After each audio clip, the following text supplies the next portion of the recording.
A Link to the Past is a game that does not lie with its title, because it will take you back to the past even if you didn't play it when you were young. For me, it's just one of those games that is impossible to hate. Or have you ever seen a hater for this game? I have not, maybe because I take care of the people who do not like it.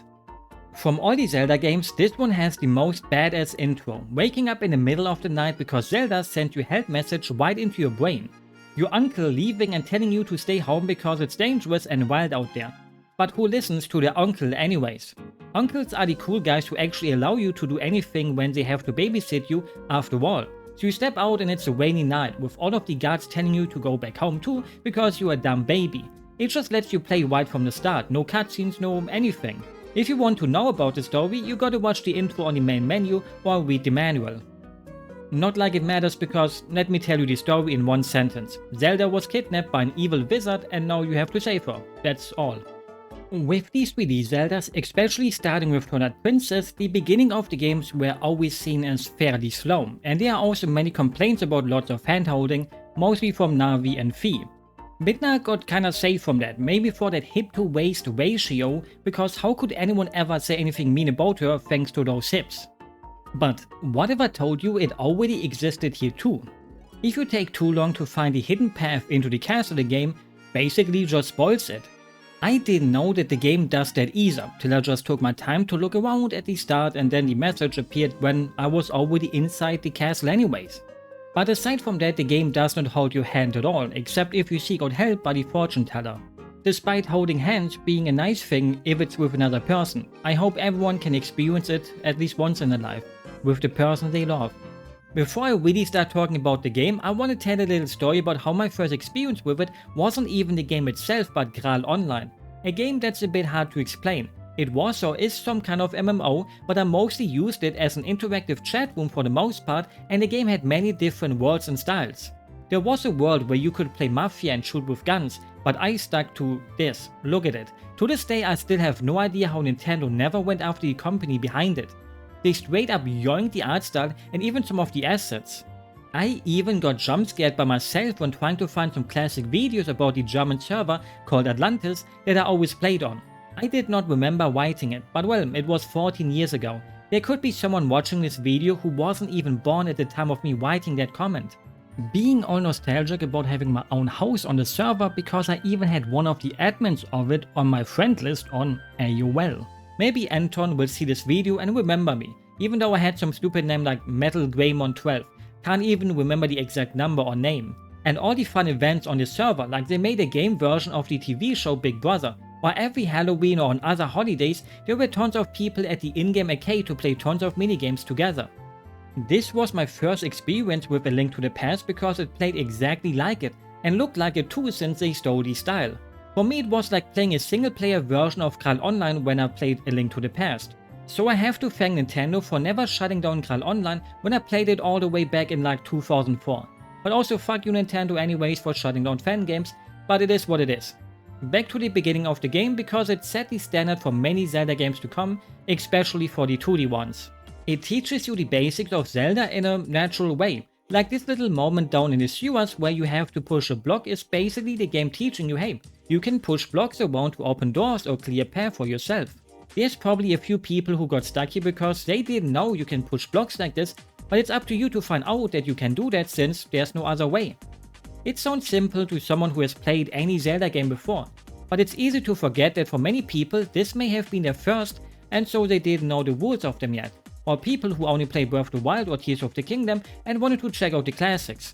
But from this point on, you know that if there's blocks around and there's nowhere else to go, then you should try pushing them. It gently shows you these little things that the Zelda games are known for without screaming them right into your face, because screaming is kinda scary.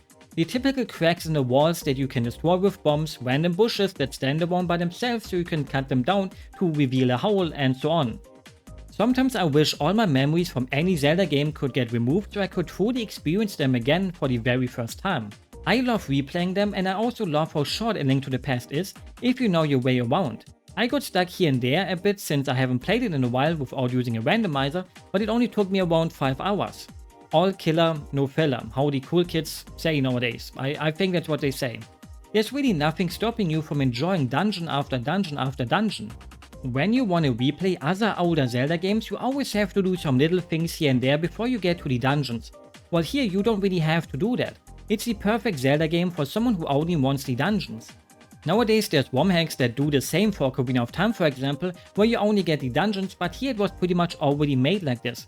Even most of the other 2D Zelda games don't allow you to go to the dungeons so easily, like the Oracle games with the stupid Dinosaur Island. Even though I love the Dinosaur Island thing, but it can get a little bit annoying.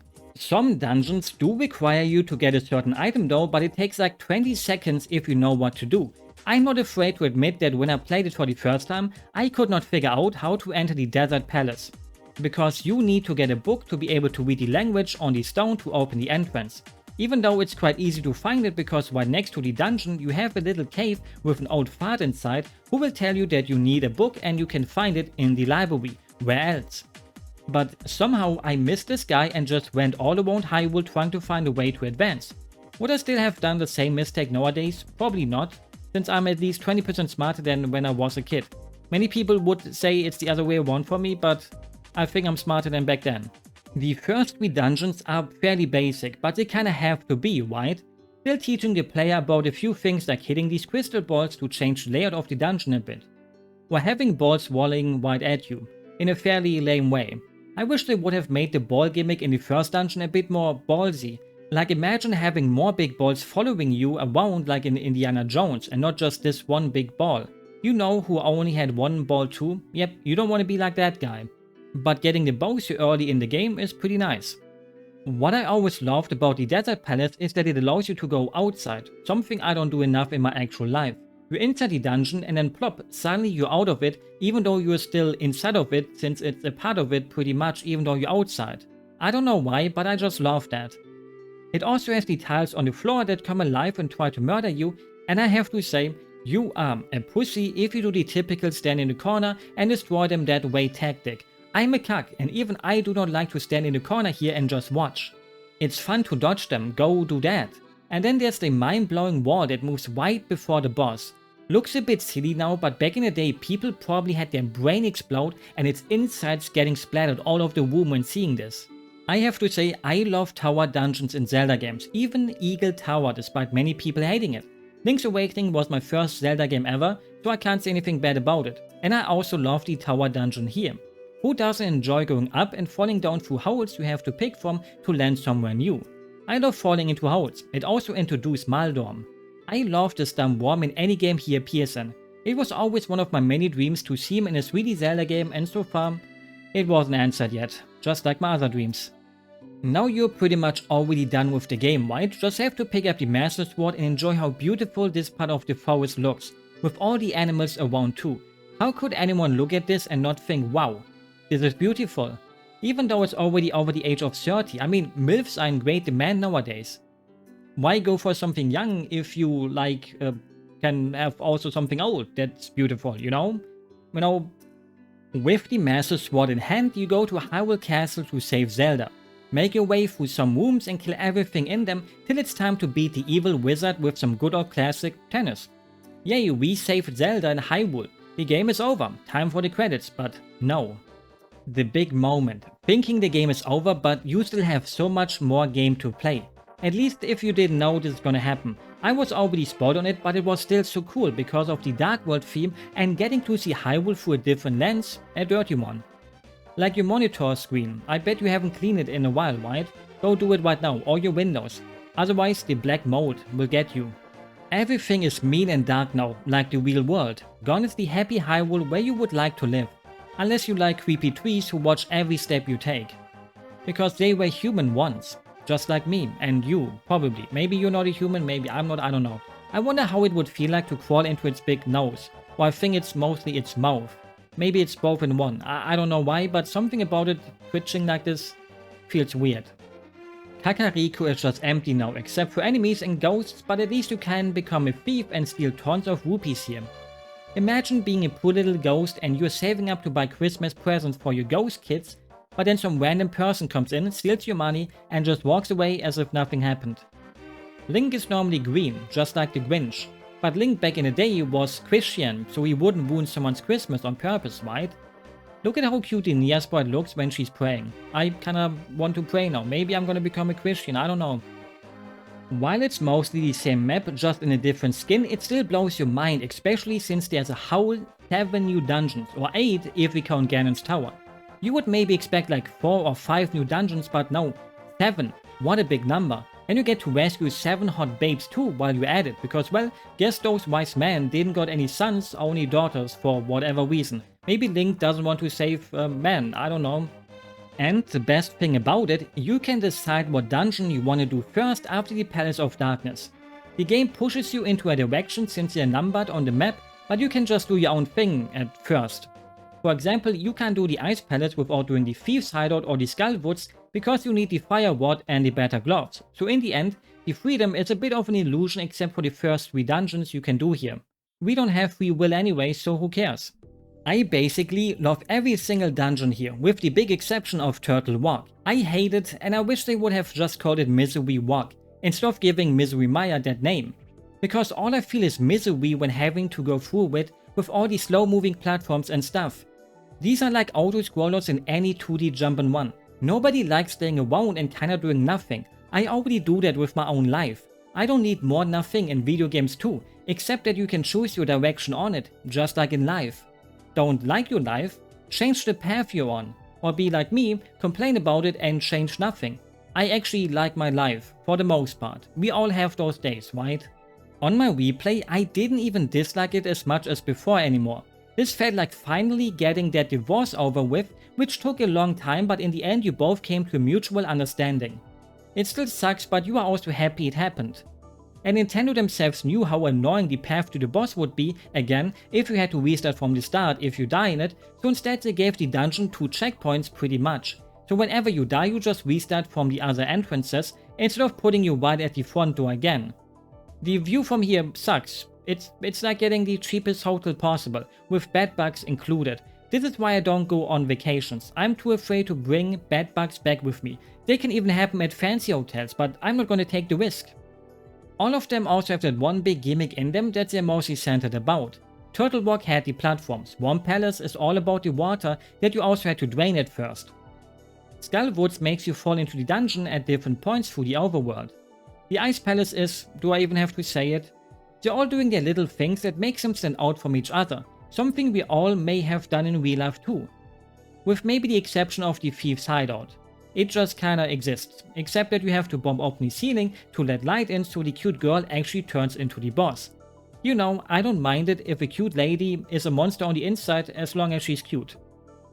And if you don't want to do a dungeon right now, or you beat them all already, do some side quests or minigames like bringing the little dwarf back to his other dwarf friend so they can upgrade your sword. Too bad they can't also upgrade my height because I'm as short as a dwarf. Well, I'm not that short actually.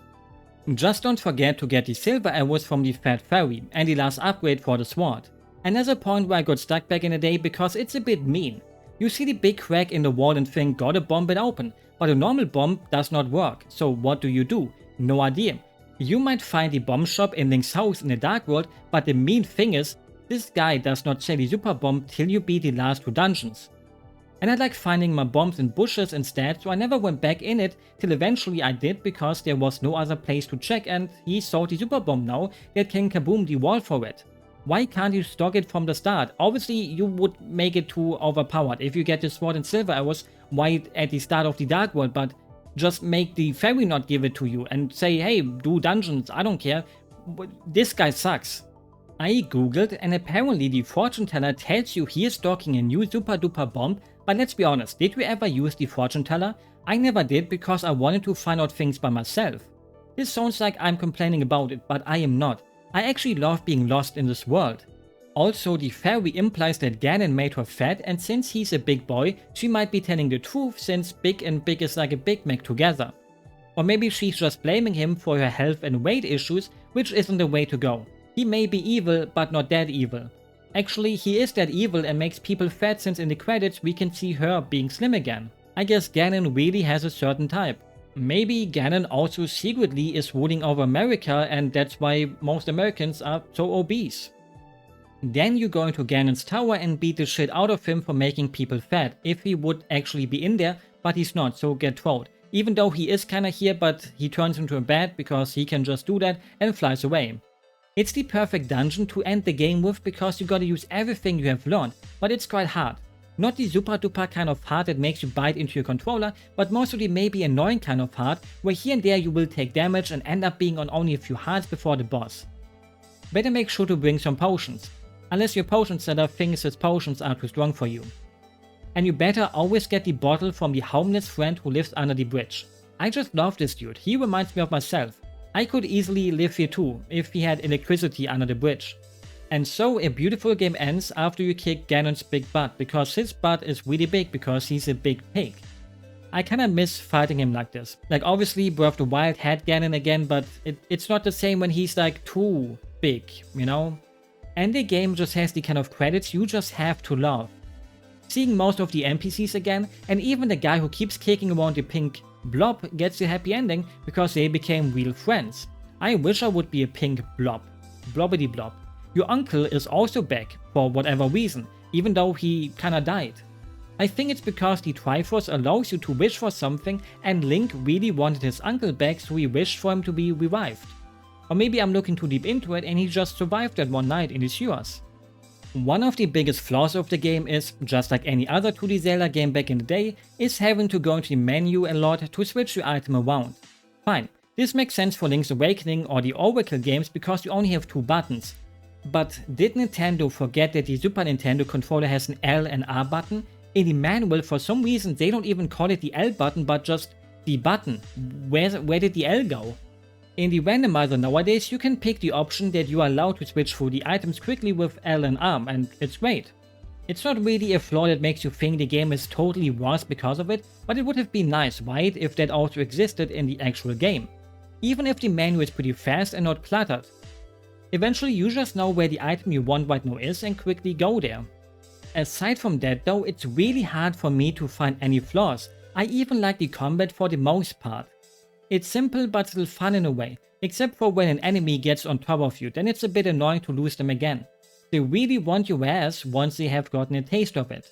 You could also say that it does the typical Zelda item thing. You get an item in a dungeon and mostly only have to use it in that dungeon. Sure, the gloves and the hammer are getting used in the overworld too, but mostly as obstacles to not let you go to places you weren't supposed to yet.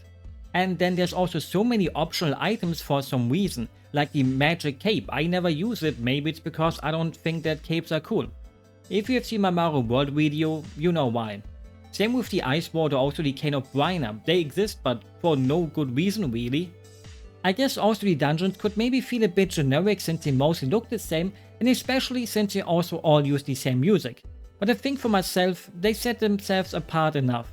On the topic of music, if I could pick one video game track that I could title as my ultimate video game comfort song, it must be Kakariko Village.